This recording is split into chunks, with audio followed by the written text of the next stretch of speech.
última clase antes del parcial de este jueves. Les digo que en la clase anterior, en 1 hora y media, hemos hecho un repaso de toda la materia. Estoy desgastado, pero si quieren pueden verlo. Vieron que se sube a YouTube, están los dos. Para quien quiera repasar, es 1 hora y media y creo que está casi todo, con dudas que suelen ser comunes.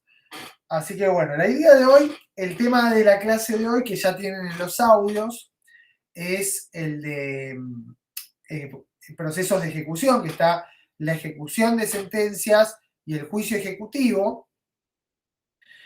Pero bueno, como es la última clase, obviamente vamos a estar abierto a dudas. Quiero que me hagan las dudas. Obviamente, esto que les estoy diciendo que repasamos toda la materia fue a partir de las dudas que me iban planteando. Yo no voy a hacer un repaso de toda la materia. Pero bueno, a veces las dudas están buenas porque la duda que tiene una es la misma que tiene el resto y ayuda a fijar algunos contenidos. Bien.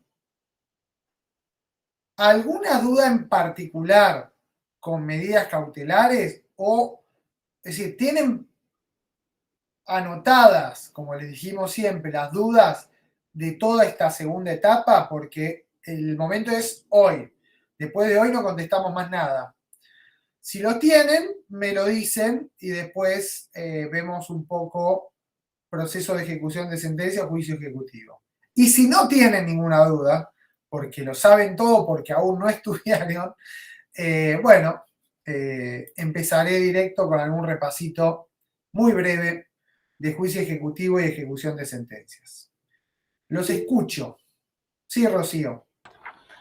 Yo no me termina de cerrar, no termino de entender en el recurso de apelación el efecto diferido y el inmediato. El de suspensivo y no suspensivo, o devolutivo sí, pero el diferido e inmediato no. No sé si tiene que ver con me estoy mezclando capaz, con la interposición y con la fundamentación, o por ahí agarré para otro lado y no termino de entender. Es correcto. Tiene que ver con eso. Tiene que ver con el momento en el cual se fundan y continúa el trámite de la apelación. Es decir, en el momento en el cual se funda, se sustancia y se resuelve el recurso. ¿Está? Ahí el efecto, en esa parte, porque interponer lo interpones en primera instancia. Exactamente. Una vez que se dicta la resolución, yo la tengo que apelar. O sea, si yo quiero cuestionarla, la tengo que apelar. Y luego el juez verá con qué trámite o efecto, en este caso, me lo concede. Si me lo concede con efecto diferido, yo no tengo que fundar dentro del 5º día. Como sí tendría que hacerlo si fuera un trámite inmediato. En cambio, como es diferido, yo no fundo en ese momento. Fundo cuando, en las oportunidades que dice el código, que la que nosotros principalmente queremos que sepan, es en la oportunidad del 260. Sol, ¿cómo estás?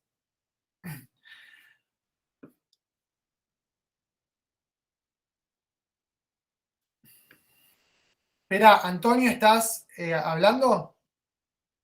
Perdón, Estabas, ¿no? sí, perdón, Rocío, te quería decir, pensá por qué es diferido, porque se difiere la fundamentación.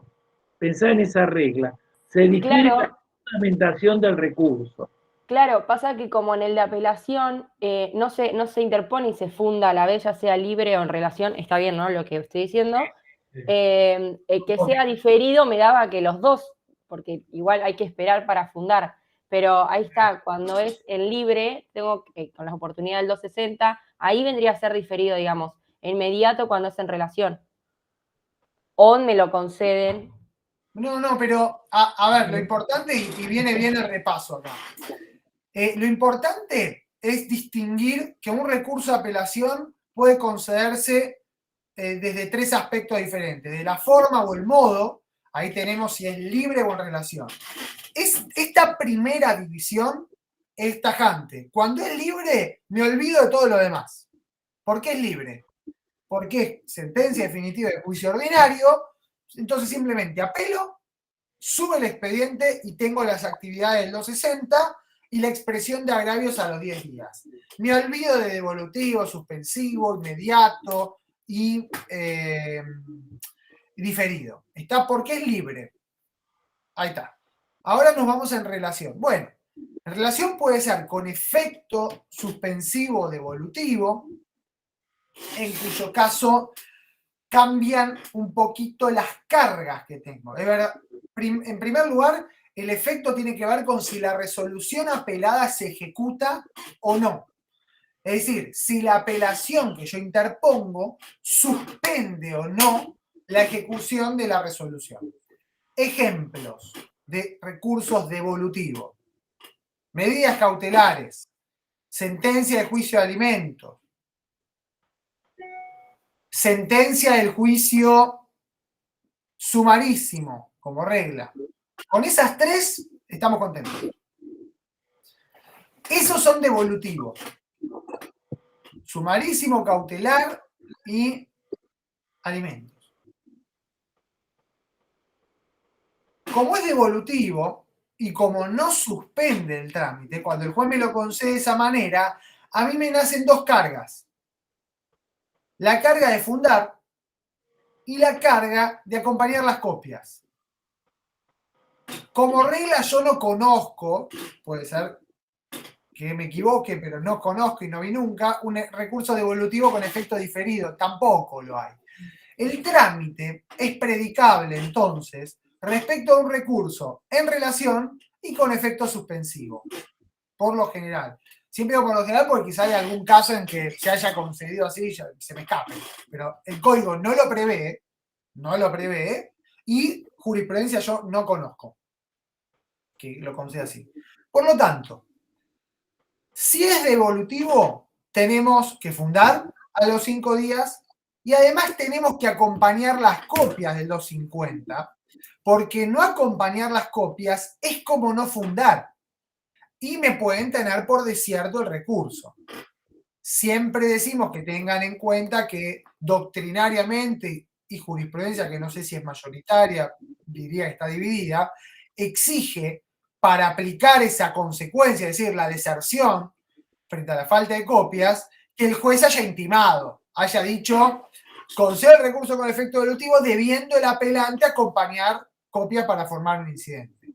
Incluso algunos van un poco más allá y dicen, debiendo el juez indicar las copias, porque si no las indica cuáles son las copias, tampoco se aplica la carga esa del 250. Como abogados, ustedes tienen que saber que la carga existe y hay que cumplirla. ¿Está? Tengo que fundar y tengo que acompañar las copias. Ahora bien, si el recurso en relación y con efecto suspensivo se debe conceder con trámite inmediato, ningún problema. Interpongo el recurso, se dicta la resolución, interpongo el recurso, el juez concede el recurso y yo ¿qué tengo que hacer? Fundar dentro de los 5 días de notificado de la concesión del recurso. Esta notificación de la concesión del recurso se hace por nota. Una vez que fundo, ahí se sustancia con la otra parte por el plazo de 5 días y luego, ¿qué se hace? 251, se eleva el expediente a la Cámara. Y la Cámara pasa a resolver directamente. ¿Está? No hay actividades en la Cámara. ¿Por qué? Porque es un recurso en relación. Y con trámite inmediato. Muy bien. Ahora, hay algunos supuestos que el código le ha otorgado el trámite diferido a fin de, por considerar las cuestiones quizá menores dentro del trámite del proceso, y a fin de no entorpecer su marcha. ¿Qué ejemplos nos gustaría que sepan? También no pasa de 2 o 3. Artículo 69. Artículo 366. Artículo 69 es imposición de costas y regulación de honorarios en los incidentes. Artículo 366, la resolución que rechaza el hecho nuevo, porque la que lo admite es inapelable. Y luego, Bueno, también durante el trámite de ejecución de sentencias o durante la etapa introductoria del juicio ejecutivo, también se conceden con efecto diferido las apelaciones. En esos casos el código tiene un tratamiento muy peculiar en el 247 porque dice que la fundamentación de las apelaciones diferidas se hará en los procesos de ejecución, dice, al momento de interponer el recurso. Una cosa, una rareza. ¿Qué recurso? Contra la sentencia de tránsito y remate. Y en la ejecución de sentencia de pronto dice no, en la oportunidad del 246. ¿Y qué es esto? Se interpone el recurso, el juez concede y luego se funda. Un galimatías que ha hecho el código con el recurso diferido, ¿no? Realmente no se termina de entender. Y después quedan otras cuestiones sin resolver. ¿Qué pasa si una parte no apela la sentencia definitiva de un juicio ordinario? ¿Y qué pasa si nadie apela la sentencia definitiva de un juicio ordinario? O sea que no hay un recurso libre para que se suba el expediente a la Cámara. Bueno, el titular dice que yo tengo que pedirle al juez que me lo eleve para fundar allí el recurso. Arasi dice que hay que apelar la sentencia igual, aunque no cause agravio, al solo efecto de que me permitan fundar el recurso diferido. Como verán, realmente una situación bastante compleja y mal regulada. Lo que nosotros queremos que sepan con el recurso diferido es estos supuestos que les digo y que en su caso el trámite supone diferir escuchen bien, fundamentación, sustanciación y resolución del recurso para la oportunidad del artículo 260.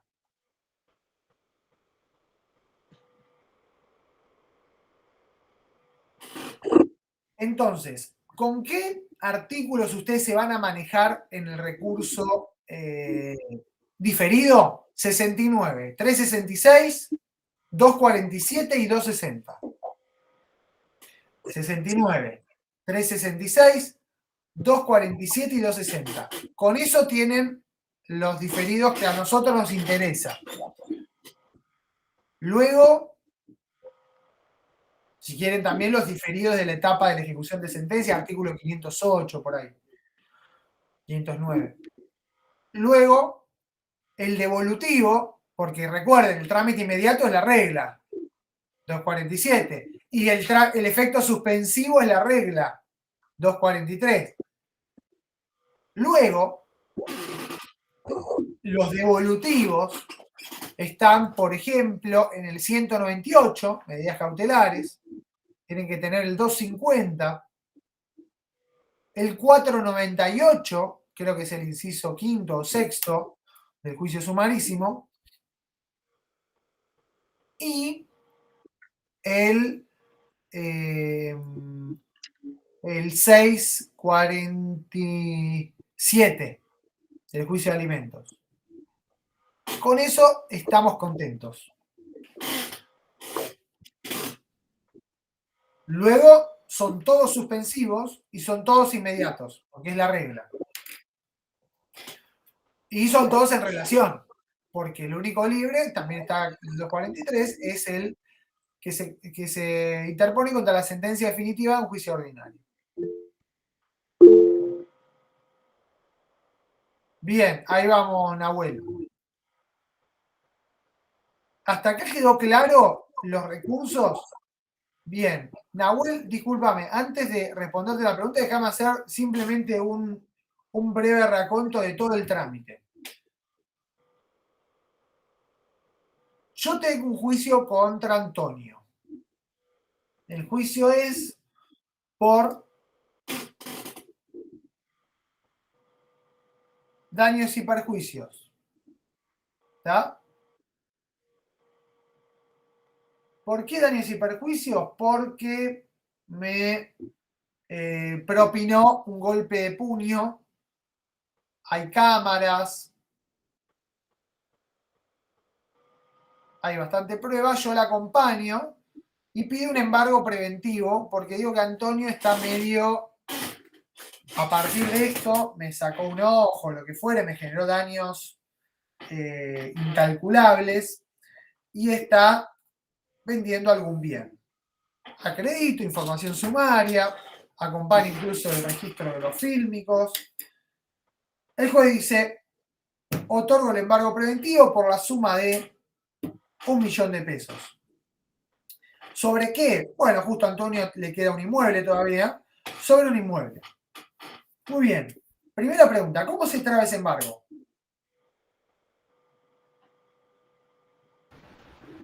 Se inscribe en el registro. Claro, al tratarse de un bien registrable, de un inmueble, muy bien, Josefina, se debe inscribir en el registro por medio de ¿qué?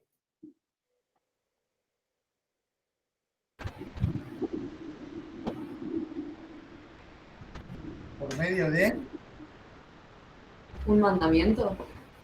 un oficio. Un oficio, que es uno de los medios de comunicación que habíamos visto. A través del mandamiento se traba embargo sobre bienes muebles, no registrables. ¿Por qué? Porque en ese caso yo tengo que ir con un auxiliar del juez a que identifique bienes de Antonio y los afecte. Puede ser con secuestro, o sea, con pérdida de la posesión para Antonio o no. O puede decir, los embargo, pero Antonio queda como depositario. Esto suele ocurrir generalmente con bienes del hogar. Generalmente no se le saca el heladero, el televisor, eso queda en el hogar y se lo designa Antonio depositario. Obviamente, los deberes del depositario son civiles y penales, que es custodiar la cosa. Si Antonio en una de esas se pone a vender por Mercado Libre los televisores y demás, probablemente tenga consecuencias civiles y penales. Eso en caso de bienes muebles. Pero estamos hablando de un inmueble. Bien, oficio al registro de la propiedad. ¿Debió sustanciar el juez el pedido de medida cautelar con Antonio?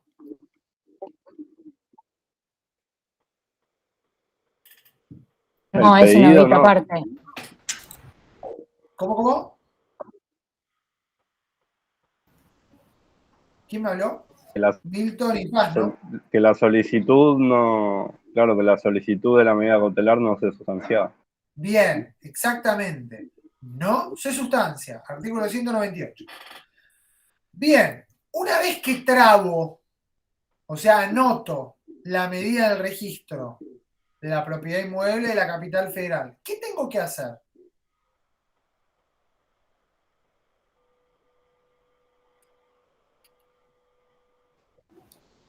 Creo que una vez trabada en un plazo de 3 días sí se lo sustanciaba la otra parte. Bueno, pero no lo llamemos sustanciación, Melina. Vamos a llamarlo notificación. Yo le notifico la resolución que ordena trabar la medida. ¿Está? Eso es lo que le tengo que notificar.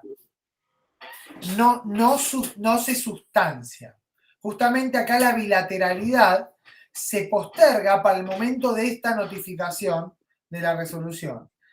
¿Y qué vías recursivas tiene o qué vías impugnativas tiene el afectado por la medida?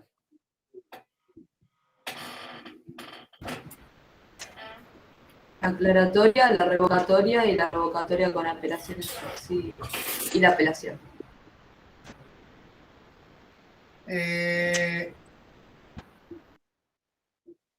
Muy bien.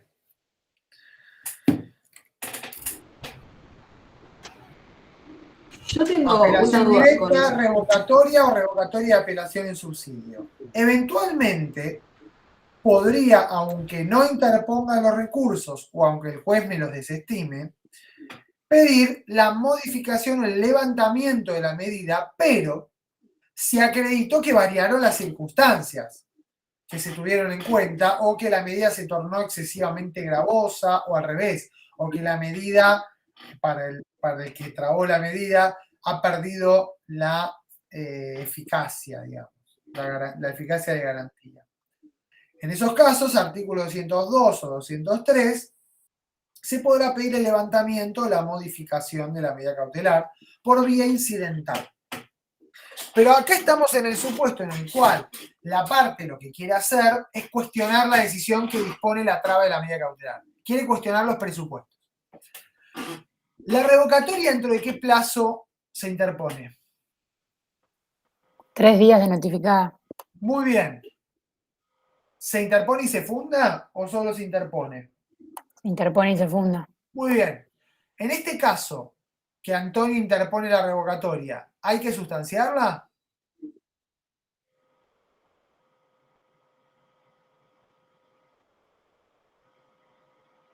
Habría que pensar si Sí, porque la medida se instancia de la otra parte. Clara, creo que estabas más o menos por decir eso y Agustina terminó de dar la respuesta correcta. Como la medida la pedí yo y el recurso lo plantea Antonio, hay que sustanciar. ¿Está? Es el supuesto en que se diferencia quien da motivo, da origen o lugar a la resolución y quien interpone el recurso. Como son diferentes, ahí hay sustanciación.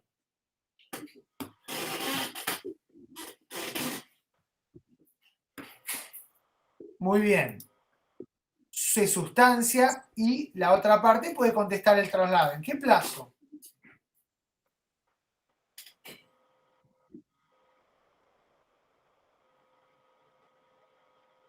¿3 días también? 3 días también. Sí, un minutito. 3 días, exactamente. Contestado el traslado o vencido el plazo para hacerlo, el juez pasa a resolver la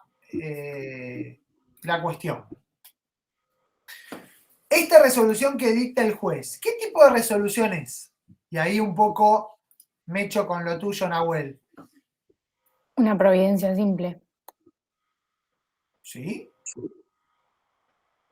¿Cuál? ¿La que resuelve la reposición? Ajá. Ah, no, ¿Sería porque ahí un sí se sustancia. interlocutorio? Exacto. Es una interlocutoria porque tuvo previa sustanciación. La providencia simple, eventualmente, es la que ordenó correr traslado. ¿Ven la diferencia? Es decir, presenta el recurso, providencia simple. ¿Por qué? Pues no necesito hablarlo con nadie. Traslado. Contesta el traslado y la resolución que resuelve, vale la redundancia, el recurso es ya una interlocutoria porque tuvo la sustanciación previa. Muy bien. La homologatoria solo se dictaría en casos de acuerdos de partes, sea por conciliación, sea por transacción. Esos son los únicos supuestos de sentencias homologatorias, siempre que haya acuerdo de partes. Y la que homologue tendrá el formato de providencia simple y la que no homologue, es decir, la que rechace la homologación, tendrá el formato de sentencia interlocutoria. Profe, ¿el desistimiento también cabía acá en la homologatoria? ¿Cómo? Si el desistimiento también cabía dentro de las sentencias homologatorias.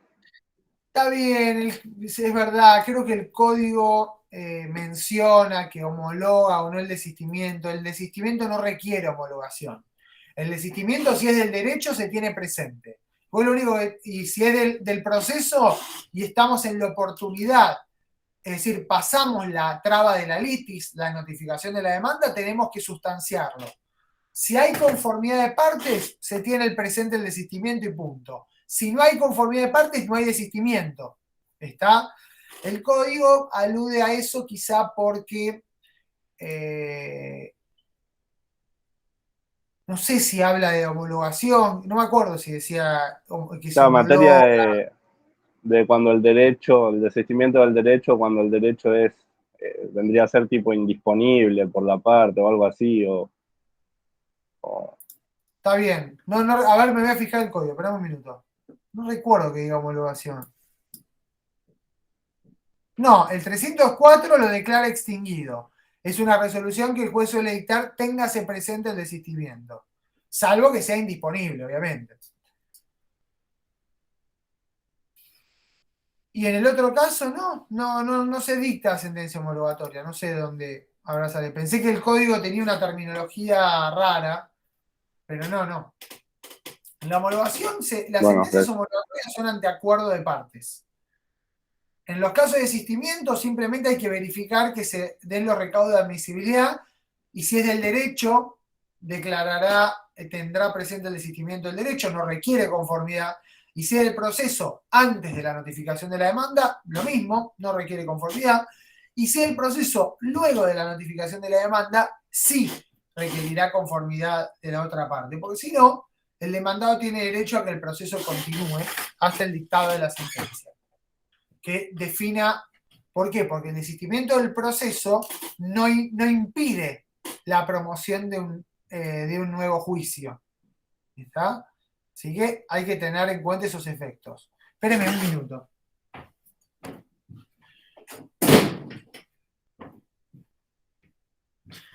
Bueno, en el caso de, habíamos dicho, se dicta la sentencia, estamos en una medida cautelar, un recurso de revocatoria, y el juez rechaza la revocatoria. ¿Qué quiere decir? Mantiene la medida cautelar. Bien.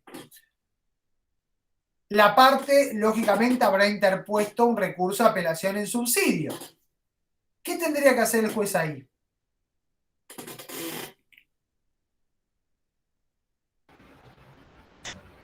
Concederla, o sea, hacer el juicio de admisibilidad y si lo concede, concederlo en relación con efecto diferido. ¿Por qué diferido? Con efecto inmediato, pero devolutivo. Ahí está, muy bien. Artículo 198. El juez rechaza la revocatoria, concede con efecto devolutivo, y acá la única particularidad por el 248 va a ser que como ya se interpuso una revocatoria y se sustanció, el recurso de apelación se va a tener por fundado con esas presentaciones. ¿Está? Entonces, la parte no va a tener la carga de volver a fundar el recurso. Pero, sí va a tener la carga del artículo 250, de acompañar las copias. Así que tengan cuidado con eso. Obviamente, en el caso de que la parte afectada, Antonio, hubiese interpuesto la apelación directa, el juez concede el recurso y Antonio, ¿qué tiene que hacer? Dentro del 5º día, fundar y acompañar las copias. ¿Está? Con estas particularidades que vimos antes. ¿Qué ocurre si el juez, en uno u otro caso, deniega la apelación?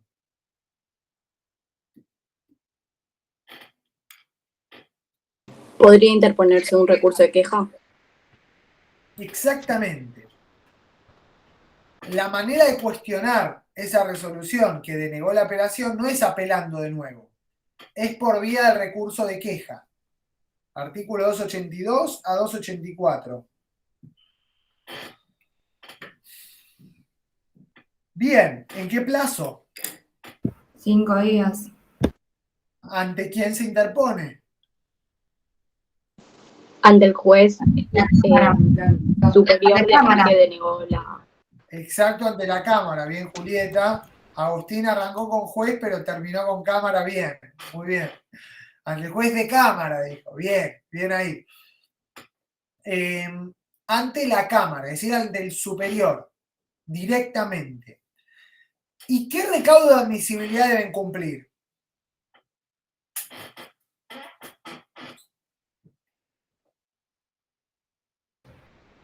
También va a tener que acompañar copias Claro. del expediente. Tiene que acompañar las copias que indique el artículo 283 e indicar las notificaciones, esas fechas de notificación que también dice el 283. Y lógica, eso como recaudo de admisibilidad. Y como recaudo de fundabilidad, si bien el código no lo dice expresamente, hay que fundar el recurso de queja. ¿Y a qué va dirigida la fundamentación del recurso de queja?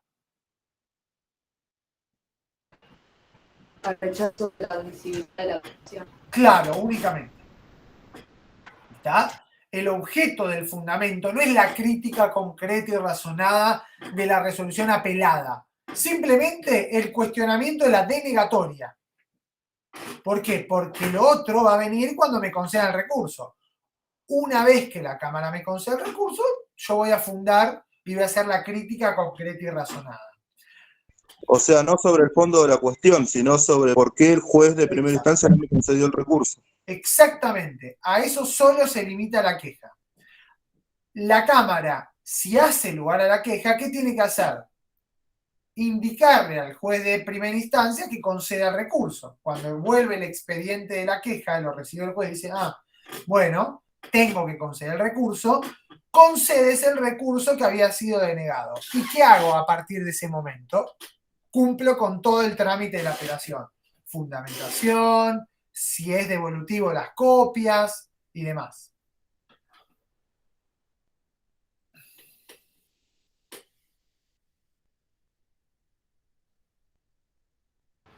Perdón, Martín, o sea que no pide que se eleve directamente el expediente, sino que primero pide que lo admita la apelación el juez de primera instancia. Claro, porque si el recurso se concede en relación, el trámite es en primera instancia. En este caso era contra una medida cautelar que es en relación. Entonces, cuando la Cámara admite el recurso, devuelve el expediente y el trámite apelatorio sigue el curso normal a partir de que el juez concede la apelación. Como es en relación, fundo dentro del 5º día, luego traslado del memorial y luego se eleva el expediente a la Cámara para que resuelva ahí sí la apelación sobre el fondo. ¿Está eso? El cuestionamiento de un recurso libre o en relación no se hace por vía de queja. Se hace por vía de un pedido dentro del 3er día, en primera instancia, o dentro del 3er día de recibido el expediente en la Cámara. Artículos 246 y 276, creo. Profe, entonces, si la Cámara decide que fue mal denegada la apelación, va a disponer que se tramite la apelación, pero, o sea, baja de nuevo al tribunal. Exactamente. De primera. Exactamente. Esa es la mecánica.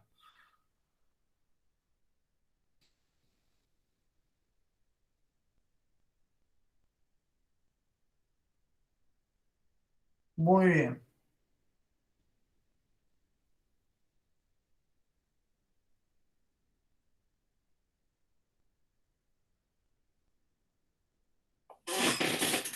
Bueno, estuvimos haciendo un repaso. A ver, dudas, medidas cautelares, que es complejo, algo estuvimos repasando, modos anormales, resoluciones judiciales, prueba indiciaria, ¿no? Creo que entraba. Prueba indiciaria, recursos, ya vimos recursos. Sí, Josefina. Yo tengo una duda con respecto al embargo. Cuando vimos los tipos de embargo, vimos que hay dos que son preventivos, que sería el embargo preventivo y el embargo ejecutivo, y un embargo definitivo, que sería el ejecutorio, creo. Embargo ejecutorio. Cuando hay trámites de ejecución de sentencias, el embargo siempre es ejecutorio, y cuando es ejecutivo, el primer embargo es ejecutivo y después con la sentencia de venta se hace embargo ejecutorio. Bueno, todo bien, salvo dos pequeñas aclaraciones. En un juicio ejecutivo la sentencia se llama de trance y remate. Es el equivalente a la sentencia de venta del proceso de ejecución de sentencia, pero simplemente para que lo tengan en cuenta. Por otra parte, en verdad, más allá de las clasificaciones que se puedan hacer con respecto a los embargos, el embargo es uno solo. El embargo es la afectación jurídica de un bien. El tema es el objeto. O sea, ¿cuál es la finalidad del embargo? En el caso del embargo preventivo, es un embargo que accede a una pretensión principal. Es accesorio, es instrumental. No tiene un fin en sí mismo el embargo preventivo. Y se rige por los presupuestos de las medidas cautelares. verosimilitud del derecho, peligro en la demora, como presupuestos de admisibilidad, y la prestación de una contracautela como presupuesto de ejecutabilidad. Es el embargo preventivo. El embargo ejecutivo es aquel que se traba como consecuencia de una demanda ejecutiva, es decir, un juicio ejecutivo. ¿Y a qué alude? A que hay un título extrajudicial que hace presumir la certeza del reclamo, porque así lo prevé la ley. ¿Está? Justamente esa es la razón de ser del juicio ejecutivo, que la ley prevé que determinados títulos tienen una presunción. Están dotados de determinada eficacia para su ejecución más expedita. No necesito un proceso de conocimiento pleno o abreviado donde haya prueba, donde haya debate. No, ya el debate se acabó. Hay un derecho presuntivamente reconocido en un título extrajudicial. En ese caso, el embargo que se traba no requiere de verosimilitud del derecho y peligro en la demora, requiere del título y de la intimación de pago. ¿Está? Entonces, cuando hay un título ejecutivo y se intima el pago y el ejecutado no paga, embargo ejecutivamente. ¿Está? No necesito probar peligro en la demora, no necesito probar verosimilitud del derecho. No me pagó, embargo ejecutivamente. Tengan presente que este embargo es optativo. ¿Puedo embargar o puedo no embargar? ¿Hasta qué momento es optativo? Hasta la sentencia de trance y remate. En ese momento tengo que embargar para continuar con el trámite de remate. Y el embargo ejecutorio es el que sigue a esa etapa. Es decir, dictada la sentencia de remate, en un juicio ejecutivo, sí o sí tengo que trabar embargo ejecutorio. Y también hay embargo ejecutorio en la ejecución de sentencia. ¿Por qué? Bueno, porque ya tengo un título ejecutorio. Sentencia, laudo arbitral o los títulos equivalentes. Están en el artículo 500. ¿Está hasta ahí? Entonces, en verdad, el nombre del embargo se le pone para identificar en qué tipo de proceso y qué tipo de momento se traba. Y lógicamente los presupuestos para su traba son dependiendo de en qué momento se trabe. Les digo más, puede haber un embargo preventivo en un juicio ejecutivo. ¿Cuándo? Antes de la intimación de pago. ¿Está? No es para enloquecerlo, pero bueno, simplemente para decirles que el embargo es uno, es la afectación jurídica de un bien. Si hay desposesión, lo podemos llamar secuestro, si se trata de bienes muebles. Si no, se afecta jurídicamente a los efectos de un juicio. Muy bien. Durante un proceso de conocimiento, preventivo. Durante un proceso ejecutivo antes de la intimación de pago, preventivo. ¿Qué tengo que acreditar con el embargo preventivo? Los presupuestos de toda medida cautelar. Verosimilitud del derecho y peligro en la demora. Si estoy en un juicio ejecutivo, intimé de pago y el demandado no me pagó, embargo ejecutivo. Pero, y si interpone excepciones, no importa, de embargo ejecutivo. ¿Tengo que probar la verosimilitud? No, ya está en el título. ¿Está? ¿Y qué pasa en el proceso de ejecución de sentencia? Necesariamente, en la sentencia de condena, y sobre todo en las obligaciones de suma dinero, artículo 502, arranco con un embargo. No puedo seguir sin ese embargo ejecutorio. Imposible.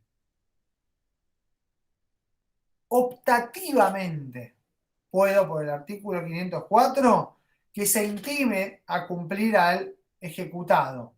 Pero como regla, no puedo continuar, es indispensable este trámite.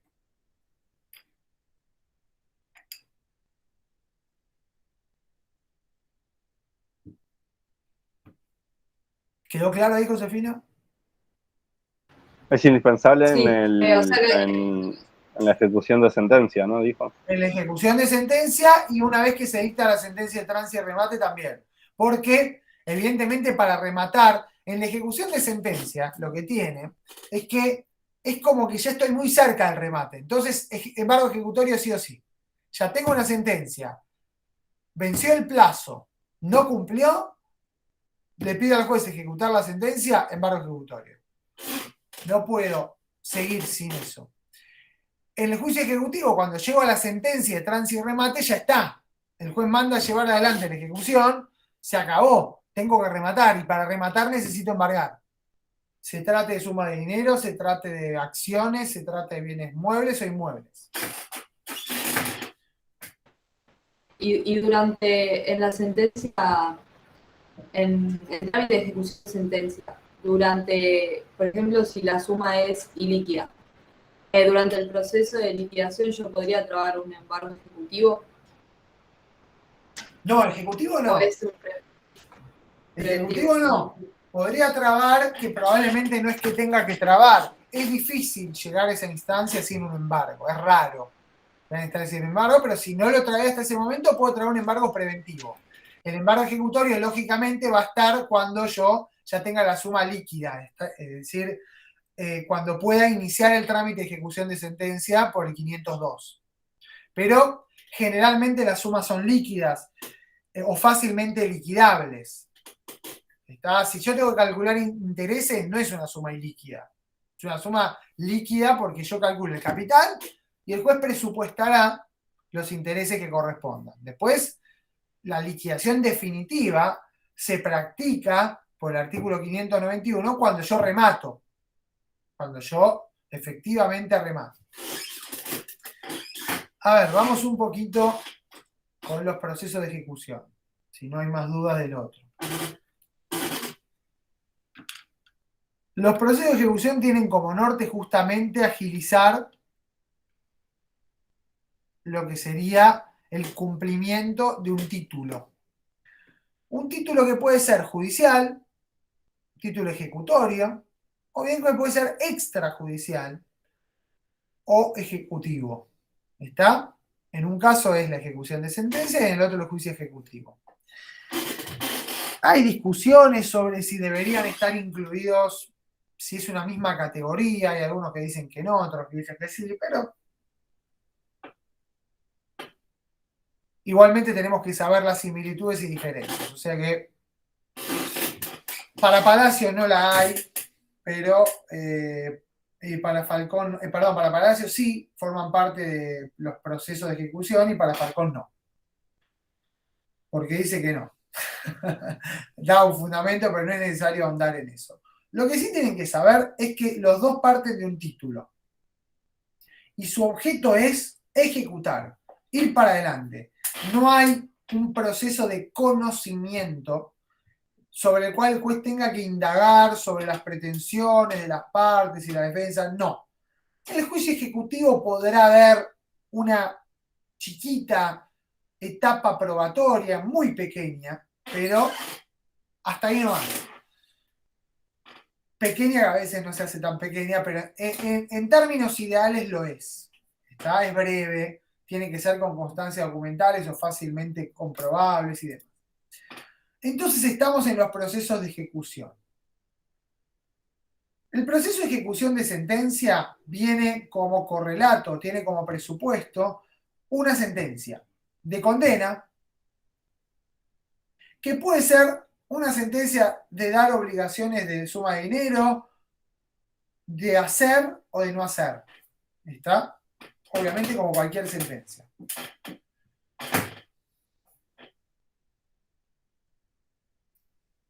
A este proceso, se aplica también a otros títulos equiparables, al laudo arbitral y a los títulos que enumera el artículo 500, que son las resoluciones que imponen astreintes, las resoluciones que imponen costas o regulan honorarios, los convenios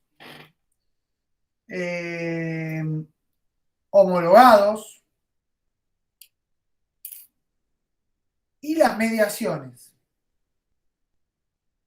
Fíjense lo importante que es que un acuerdo de mediación directamente pasa al trámite de ejecución de sentencia, no requiere de un proceso de conocimiento si hay un acuerdo de mediación incumplido, salvo obviamente que se debatan derechos de niños, niñas o adolescentes.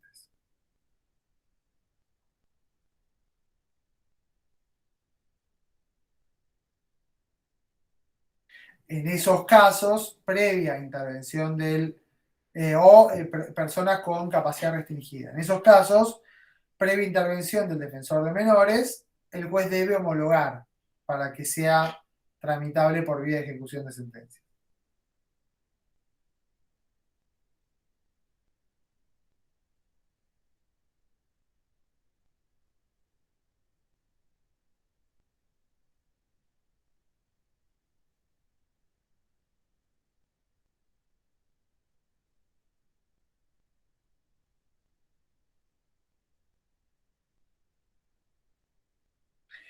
Bien. Una vez que tenemos este título, lo que tenemos es una vía expedita, ¿para qué? Para embargar. Aclaración, perdón. Si se trata de condena a obligación de escriturar, la consecuencia es intimar a la parte a que escriture, artículo 513, si no me equivoco, y si no escritura, ¿quién lo hace? Lo hace el juez. Se acabó. La condena a escriturar se resuelve simple. No escritura el demandado, lo hace el juez a su costa. Entonces el juez firma con el escribano y listo. Recuerden, la escrituración es cuando yo tengo un derecho, un boleto de compraventa o un derecho de obtener una escritura pública. En ese caso, si está la obligación de escriturar para perfeccionar un contrato de compraventa, el juez lo hace, si no lo hace el ejecutor. Ese es fácil. En el caso de las obligaciones de hacer o de no hacer, el trámite también es peculiar, porque en verdad el juez tiene que intimar a que lo cumpla, porque lo dice incluso el derecho sustancial, artículos 512 y 503 y 514. Los efectos de las obligaciones, ¿cuáles son? Que lo cumpla el deudor en especie, que lo cumpla el acreedor a costa del deudor o a cuenta de un tercero, o bien la sustitución de la obligación por el pago de daños y perjuicios. Eso mismo prevé el código. ¿Cumplís? ¿Cumplo yo por vos o me das daños y perjuicios? También prevé el código que el juez, previo a todo, puede imponer astrentes, lógicamente, diciéndole al demandado, escúcheme, cumpla, independientemente de los daños y perjuicios, cumpla bajo apercibimiento aplicarle sanciones conminatorias por cada día de retardo, es decir, una multa diaria. Que a veces las astrentes pueden llegar a ser jugosas si el ejecutado no cumple. Aparte de los daños y perjuicios. Estos son sanciones procesales. Acá el juez le está diciendo, mire, usted no puede elegir cumplir las resoluciones judiciales. Entonces yo le impongo sanciones por cada día que usted no cumpla con esta sentencia. Por ejemplo, que usted no haga la obra que lo condenó la sentencia, o que usted no cese en los ruidos molestos o en los olores o en las inmisiones. En esos casos deben que ser de obligaciones de hacer y de no hacer. Esos son supuestos particulares de ejecución. Ahora sí, vamos con el supuesto más típico, que es el de condena de obligaciones de dar suma de dinero. ¿Está? Supuesto más típico.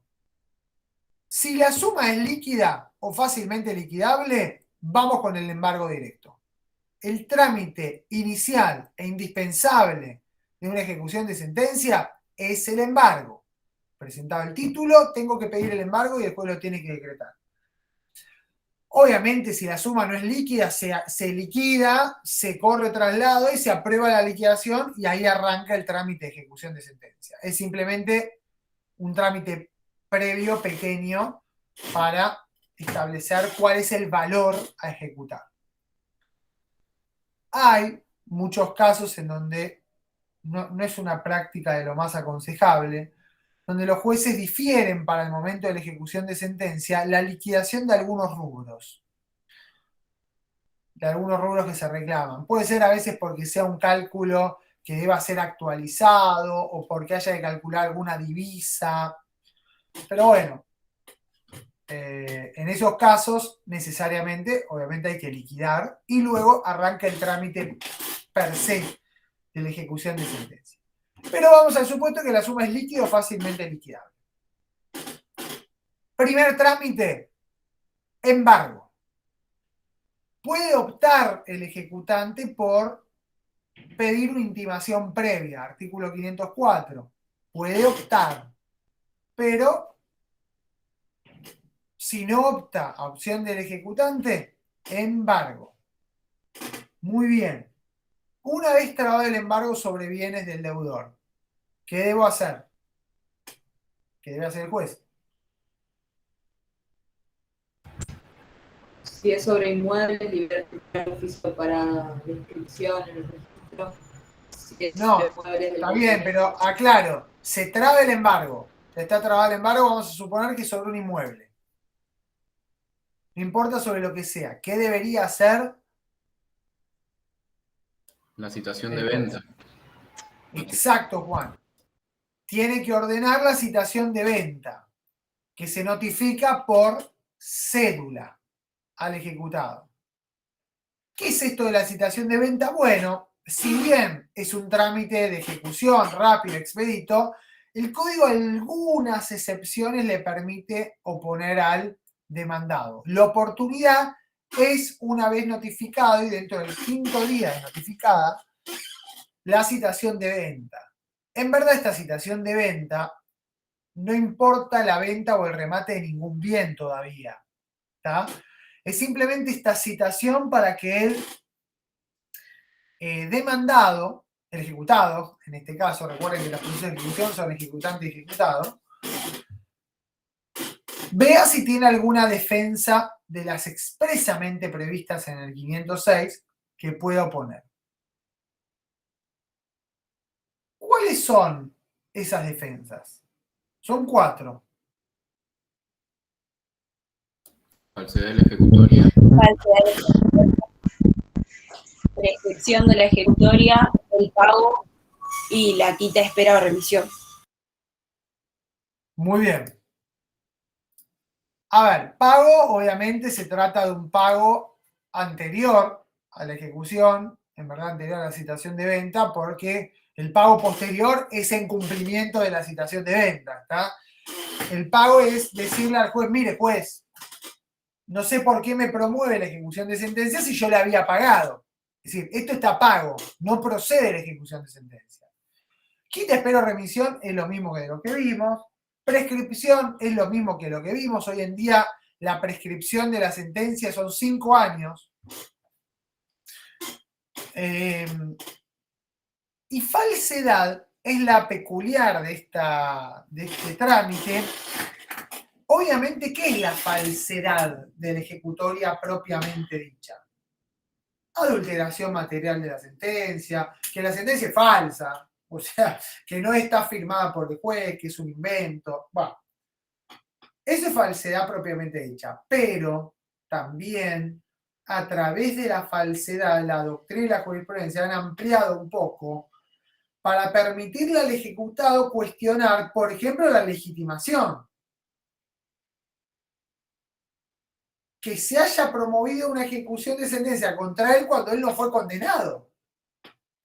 O que lo promueva un ejecutante que no ha sido el acreedor declarado en el juicio.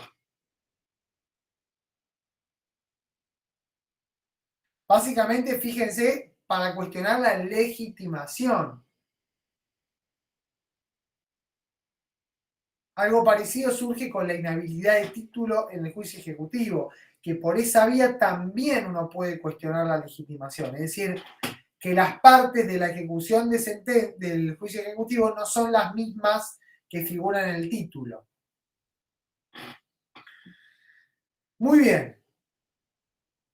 Si el juez rechaza, obviamente esto se da traslado, si el ejecutado pone excepciones, se da traslado a la otra parte y el juez resuelve. Si no pone excepciones, el juez resuelve directamente. ¿Qué resolución dicta el juez en estos momentos?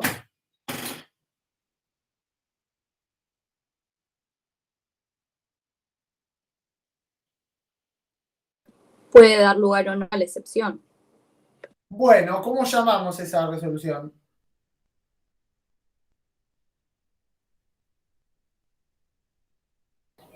¿El mandamiento? Interlocutoria. ¿Cómo?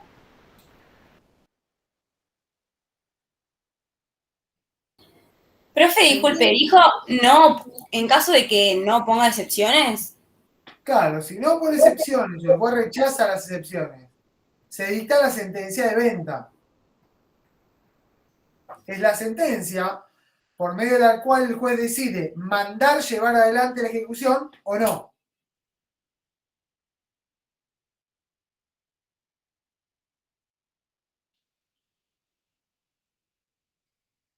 Bien, si manda llevar adelante la ejecución, inicia en ese momento la etapa de cumplimiento de la sentencia de remate, que se unifica, es exactamente la misma que la que se inicia cuando se dicta la sentencia de trance y remate. Acá se equiparan, ¿está? Todo es 568 en adelante. Etapa de cumplimiento de la sentencia de remate. Cuando se dicta la sentencia de venta que manda a llevar adelante la ejecución, o cuando se dicta la sentencia de trance y remate. Y están firmes, ¿no? Obviamente, porque frente a esas sentencias hay algunos recursos que pueden interponer.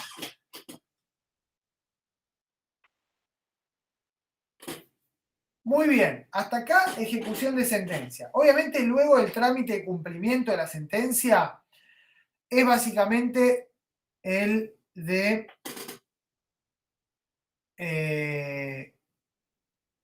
proceder a la ejecución forzada de los bienes. Es acá donde dicen todos los autores, acá empieza la ejecución propiamente dicha. Esta es la ejecución. Embargo y remato.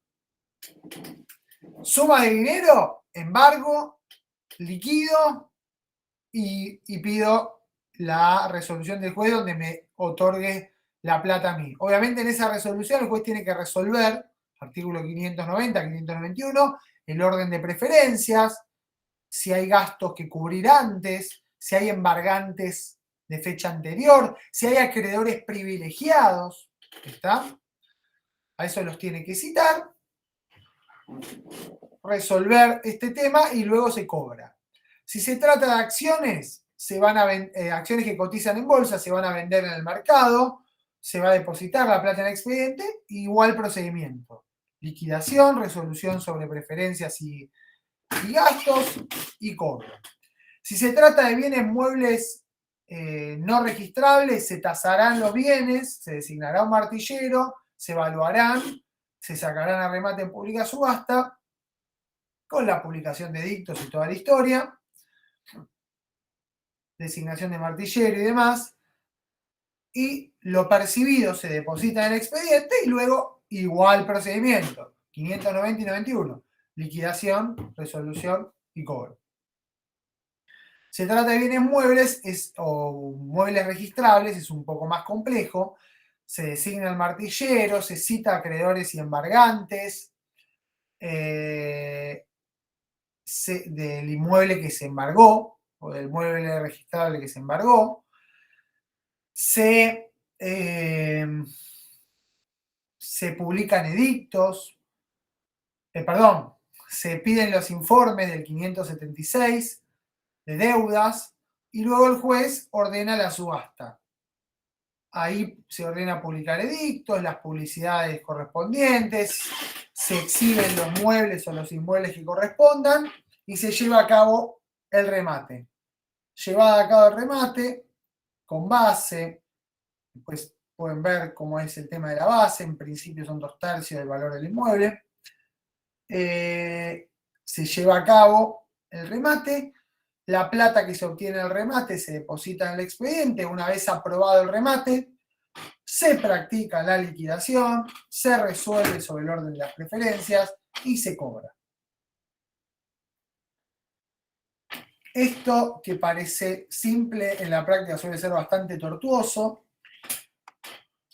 pero tampoco, o sea, lo que queremos que sepan de los trámites estos es lo que les acabo de comentar, obviamente ampliado con lo que lean, pero es decir, estos trámites esenciales. No ahonden mucho en los trámites de subasta, si hay que pedir un testimonio segundo, tercero. Sepan en general qué es lo que hay que hacer, cómo se tramita. Muy bien. En el juicio ejecutivo se parte de la base de un título extrajudicial que se autoabastece, es decir, título hábil. El título sí o sí tiene que contener una obligación de dinero líquida y exigible. Si no, no procede la vía ejecutiva.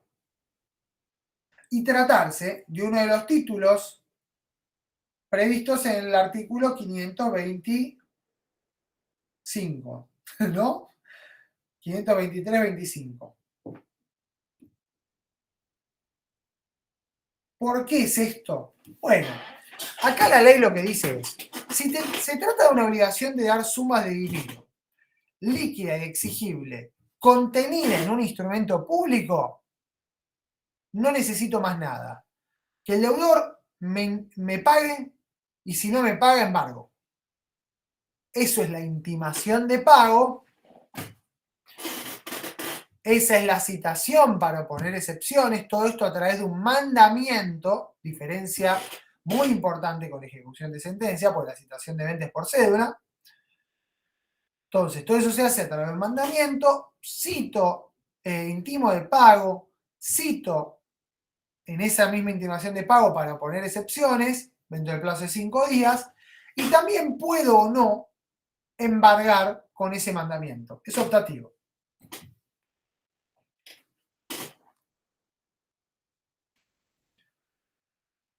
Bien.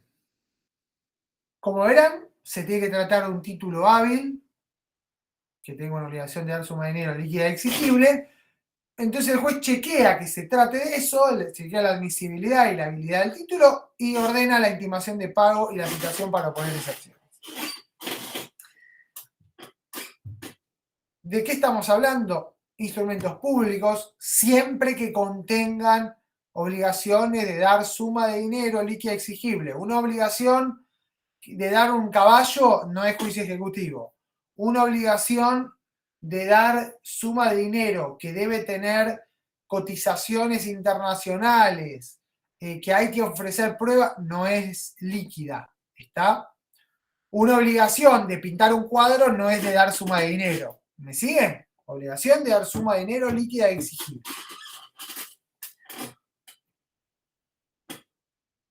Escritura pública. Sí, bueno, sí, es bastante previsible que eso tramite sea un título hábil. Un instrumento privado reconocido o bien con firma certificada, lo mismo.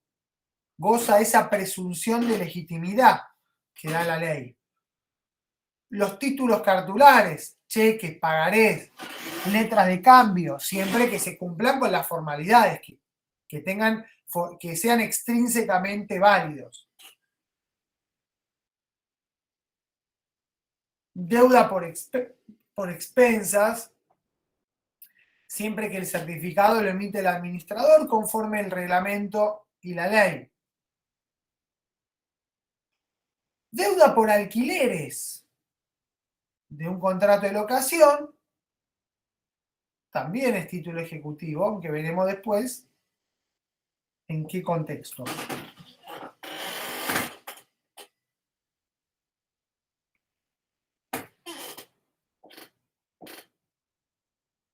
Bien.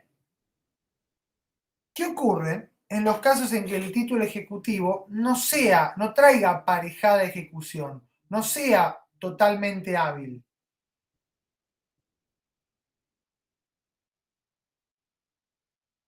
¿Qué tengo que hacer? ¿Tengo que promover un proceso de conocimiento? No, se tiene que preparar la vía ejecutiva. Claro. No, porque es como que hay que complementarlos, perdón. Exactamente. No es que, obviamente, tengo la opción de ir por el proceso de conocimiento, sí, es una opción que tiene el ejecutante. Quien tiene un título ejecutivo puede decir, promuevo un proceso de conocimiento o promuevo un juicio ejecutivo. ¿Por qué? Porque el proceso de conocimiento es mucho más largo, o sea, es más amplio, o sea que eso es una opción del ejecutante.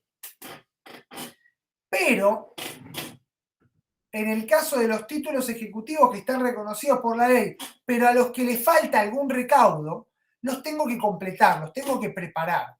Para eso es el trámite de la preparación de la vía ejecutiva. Ejemplos. Instrumento privado sin firma reconocida o sin firma certificada.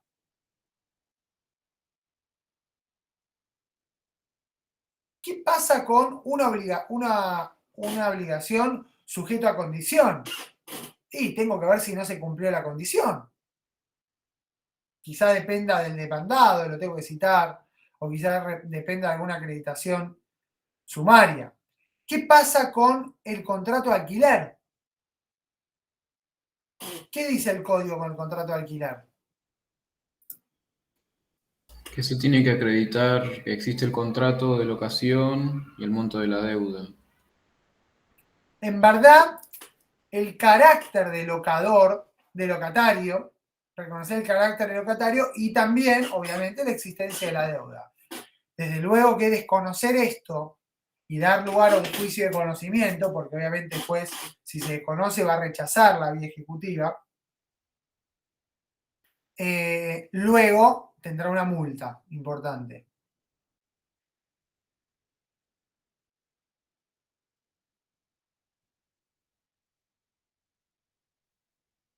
Bien. En esos supuestos hay que preparar la vía ejecutiva. En el caso de la citación para reconocer firmas, ¿qué ocurre si el deudor niega la firma? ¿Qué hay que hacer? Una pericia de un perito calibro. Exactamente. Se deberá acreditar la firma por medio de una pericia. Si la pericia dice que la firma es atribuible al ejecutado, ahí se estará completo el título. Entonces, este trámite es para completar el título. Una vez completado, es decir, una vez cumplido este trámite y completado el título, tenemos un título hábil que trae aparejada ejecución. Entonces ahí volvemos a lo que dijimos antes. Demanda ejecutiva, acompaña el título o este trámite, que generalmente se hace en el mismo expediente, y le pide al juez ¿qué? ¿Qué tiene que hacer el juez? Liberar un mandamiento e intimar al ejecutado. Exactamente. Tiene que ordenar el mandamiento, intimación de pago y citación para poner excepciones. Eventualmente también el embargo. Ese mandamiento 531 se lleva a cabo por un oficial de justicia y se va a requerir del deudor que pague. Si no paga, podrá trabar embargo. Y tiene 5 días para oponer las excepciones que prevé el artículo 540 y pico, creo que es 544, por ahí. 544, 45. ¿Cómo, Antonio? Perdón, que se cortó. No te escucho. No, te está silenciado. Las excepciones, 544. 544, perfecto, gracias, Antonio. Perfecto. Hay las típicas del juicio ejecutivo que queremos que apunten un poquito más. Las otras ya las vimos, o sea, son similares a las que vimos. Es la de inhabilidad de título y falsedad del título. En la falsedad no hay mucho misterio. Es un título falso. Sea porque está adulterado, sea porque no cumple con las formas extrínsecas que se exigen para ese título. Por ejemplo, un pagaré, un cheque, no tiene el formato correspondiente, está adulterado, raspado, enmendado y demás. Es falso. ¿Cuánto se trata de un título inhábil?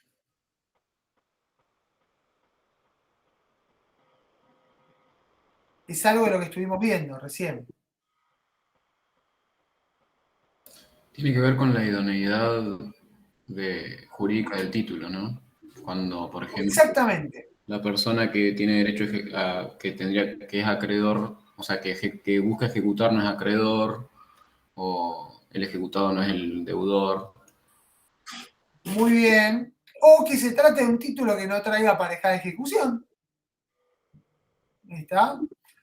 Que se trate de una obligación de hacer. Es raro que pase, es raro que se le pase al juez, pero puede pasar. Bueno, habrá que ponerlo como inhabilidad de título. También la inhabilidad de título, como dice Juan, es idónea para plantear o cuestionar la legitimación. ¿Está? Que acá la legitimación, ojo, no se refiere tanto a la relación jurídica sustancial, sino a las partes del título. ¿Está? Acá hay un cotejo entre quienes son ejecutantes y ejecutados y quienes figuran como acreedor y deudor en el título. Punto. No hay mayores indagaciones. Y lógicamente no se atenderán a ninguna defensa causal. ¿Está? No se cuestiona en un juicio ejecutivo la causa. Bueno, pero yo le di un pagaré porque, como siempre dice Antonio, le había comprado con eso una caja de zapatos, un televisor, pero nunca cumplió con la entrega del televisor. No me importa. Hay un pagaré, tiene una fecha de pago, no cumpliste, ejecutivo. Si hubo problemas con el televisor o no, será materia o motivo de un juicio ordinario posterior.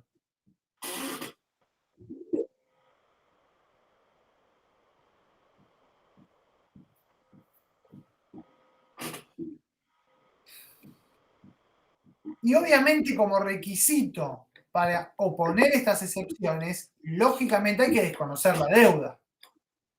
¿Está? Porque yo no puedo reconocer la deuda y decir que es falso el título. Si hay deuda, no es falso.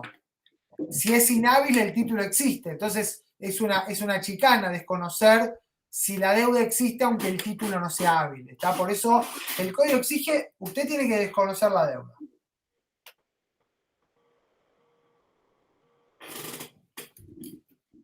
Bueno, se sustancian esas defensas con el ejecutante, lógicamente, en plazo de 5 días. Puede haber un pequeño periodo probatorio para probar o las defensas o la contestación de las defensas, por ahí.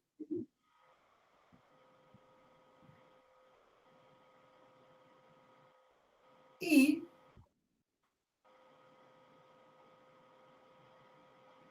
luego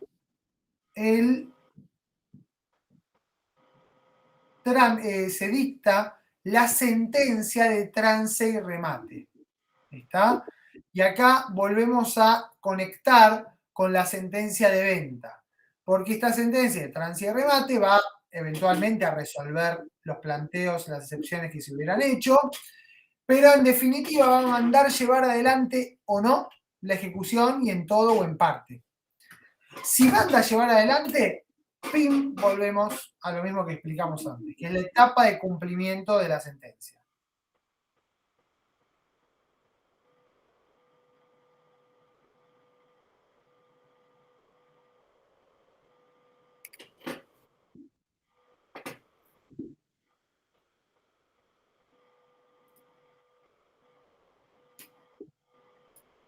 Bueno, estoy agotado. Creo que no queda mucho más. Bueno, Antonio, ¿algo más para vos? No, nada más. No sé si tienen alguna otra duda. Bien, depende de ustedes. Pueden escuchar el audio de la clase anterior, que también sus compañeros... Y antes de que entre, se lo dije. Y ahí repasamos muchos recursos de apelación, por ejemplo, las medidas cautelares. Lo pueden escuchar, les va a ser provechoso, seguramente. Lo van pasando rápido y se van fijando las preguntas, porque ya queda muy poco. Bueno, lo pueden escuchar. Quería preguntarle, profe, una duda que tenía del audio de ejecución de sentencia, que dice, o sea, la resolución que desestima excepciones, o sea, esa es apelable, ¿no? Pero ¿con qué efecto? ¿Cómo con qué? A ver, entiendo a lo que te referís, Milton. La sentencia, si rechaza, es apelable con el único efecto posible, que es suspensivo. ¿Está? Pero, ¿por qué? Porque no hay nada que ejecutar. Pero entiendo a lo que vas. Si la sentencia hace lugar, acá el código prevé que es con efecto suspensivo, salvo la caución que puede dar la parte para ejecutarla. ¿Está? Obviamente, caución que fija el juez. Está, en ese caso, lo puede, porque el código acá vuelve a ser confuso. Cuando rechazás las, perdón, no, estoy mezclándome. Si hace lugar a las excepciones, ahora sí, si hace lugar a las excepciones, estaba diciéndolo al revés. Si hace lugar a las excepciones, se frena la ejecución. Entonces, el recurso ahí es con efecto suspensivo, ¿no? Ahí está claro, porque no hay nada que ejecutar. Pero cuando desestima, ahí estaba la diferencia. Cuando desestima las excepciones, uno dice, bueno, manda a llevar adelante la ejecución. ¿Con qué efecto? Bueno, acá el código establece el efecto devolutivo solo si hay fianza. O sea que, invirtiendo el orden de las cosas, es suspensivo, salvo que el ejecutante diese fianza para poder ejecutar la decisión. ¿Qué fianza? Bueno, es tipo una caución como las medidas cautelares. ¿Qué quiere el juez? Supongamos que la resolución que manda a llevar adelante la ejecución es por una condena de 1.000.000 de pesos. Y para eso desestimó una excepción de prescripción de la ejecutoria. ¿Está? Bueno, si el ejecutado apela, el ejecutante va a decir, bueno, momento, yo ya estoy en la ejecución de sentencia, ¿otra vez me va a suspender la apelación, la ejecución y el remate? ¿Qué dice el código? No te lo suspendo, pero dame fianza. Si tu crédito es 1.000.000, bueno, el juez deberá fijar prudencialmente cuál es la fianza que debe dar el ejecutante a los fines de continuar con la ejecución. ¿Me seguís, Milton? Sí, ahora sí. Creo que es 509, 508 por ahí. Quizá esté invertido el código. ¿Es devolutivo? Si hay fianza. Si no, es suspensivo.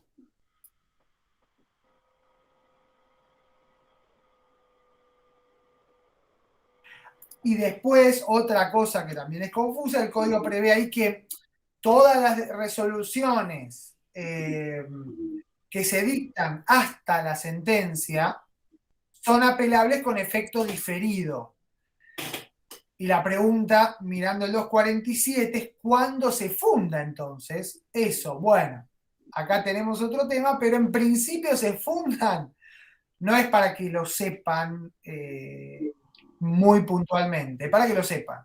Se funda dentro del plazo para apelar la sentencia. ¿Está? En la ejecución de sentencia. Porque en el juicio ejecutivo, no, al revés. En el juicio ejecutivo, dentro del plazo para apelar.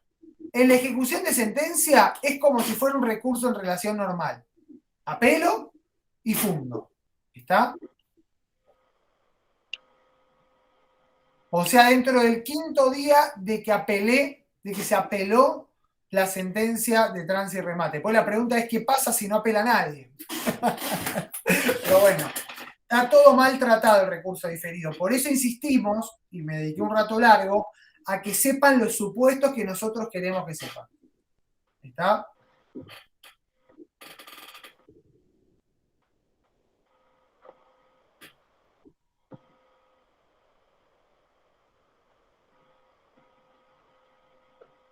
Profe, Sí. yo le quería comentar que le mandó un mail respecto a mi situación con la continuidad en la Sí, materia. lo recibí. Ah, genial. ¿Está No hay todo problema. normal con eso? No hay ningún Todo problema. normal. Ok, perfecto. Gracias. No hay problema. Bueno, ¿alguna otra cuestión? Recuerden, nos vemos el jueves, horario de siempre. Vamos a estar en el Meet plantados como plantas, lógicamente. Así que la entrega, nosotros siempre subimos 10-15 minutos antes. La entrega es 11:30. Oigan bien, 11:30. No le decimos 11:29 minutos 59 segundos. 11:30. 11:31 no recibimos nada. ¿Está? Porque estamos plantados en el Meet justamente por si tienen algún problema, nos avisan. Si nos avisan, obviamente lo consideraremos y nos entregarán. Es por el campus virtual de entrega, no es por mail. Dimos una guía orientativa, hemos explicado, hemos hecho trabajo práctico y ya rendimos 2 parciales. Es por el campus, no es por mail. No nos manden por mail el parcial. ¿Está? Entonces, horario, campus y estamos en el Meet. Cualquier duda que tengan con relación al parcial. ¿Está? Suerte el jueves. Bueno. Muchas gracias.